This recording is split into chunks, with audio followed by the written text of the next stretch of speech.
Before time as we know it, before the foundations of the earth were laid, harmony reigned in heaven. All of creation sang one song, a symphony of glory to the Most High. Among these heavenly beings, one shone brighter than all the others. He was called Lucifer, the morning star. He was beautiful, wise, and full of splendor, a masterpiece of divine craftsmanship. He was anointed as a guardian cherub, radiant and standing in the very presence of the Creator. His role was not small. He was a leader, a bringer of light, a key voice in the worship of heaven itself. But beauty, when left unchecked, can turn inward. Lucifer began to see the reflection of glory and mistake it for his own. The worship that once flowed through him began to stop with him. He looked upon the eternal throne of God, and envy began to grow. He thought to himself, "I will ascend to the heavens. I will raise my throne above the stars of God. I will make myself like the Most High." It was the very first sin, pride, a seed of rebellion born in a heart that once burned with divine light. He convinced himself that the Creator was withholding something, that divinity should be shared, that he could rule creation in his own way. He began to whisper to others, not with anger, but with what seemed like reason. Why should only he reign? He asked, "Are we not glorious too? Should not our light shine by our own power?" Many turned away, but some listened. And soon heaven, once filled with song, trembled with division.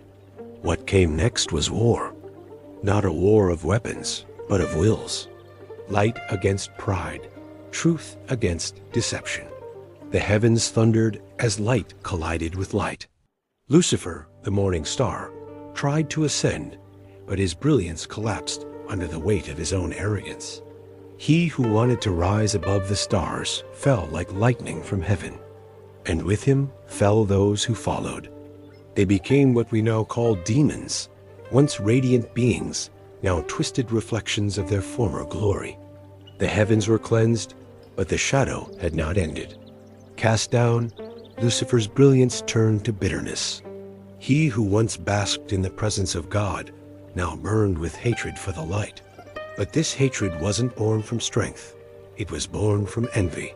He hated God, not just because he lost, but because God's love endured, because mercy still shone even after betrayal, and because grace was offered to others, especially to a new creation that would soon rise from the dust.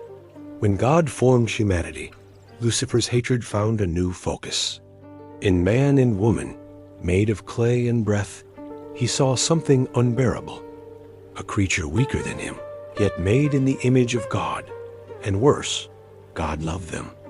The same light that once flowed through him now rested in beings of dust. He watched as the Creator walked with them, spoke to them, blessed them, and jealousy boiled within him like a storm. If he could not destroy God, he would corrupt his image. He would twist what God loved most. So he entered the garden as the serpent who whispered to Eve. Did God really say? It was the same whisper that began his own fall, the seed of pride, the lie that one could be like God. He knew exactly what to say, for he knew the path of rebellion well. And when humanity reached for the fruit, that same pride entered the human heart. Since then, his war has never stopped. It is fought not with fire and armies, but through temptation, deception, and pride. He hates every act of worship, every gesture of humility, every word of forgiveness, because each one reminds him of the love he rejected. The Bible calls him the accuser, the one who seeks to divide and destroy. But behind every accusation lies the same envy that made him fall. So, why does Satan hate God? Because he cannot unsee what he lost. Because he cannot stand that grace was given to others. Because he is bound by a pride that cannot coexist with love.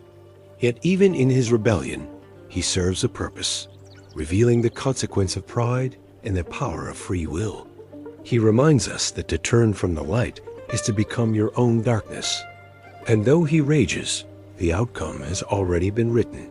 The story of Satan is not one of power, but of loss. It's a warning of what pride can destroy, but also a promise that no darkness can overcome the light. For the light still shines, and the darkness has not overcome it.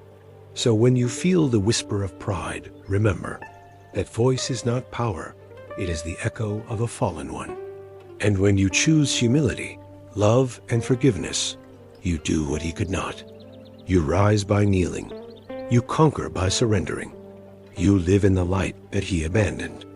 Because in the end, the greatest act of rebellion against darkness is not hate, it's faith. If this story helped you see the truth behind the shadows, if it stirred something deeper inside you, like, share, and subscribe to join the journey. Because every truth, every revelation, every mystery begins beyond creation.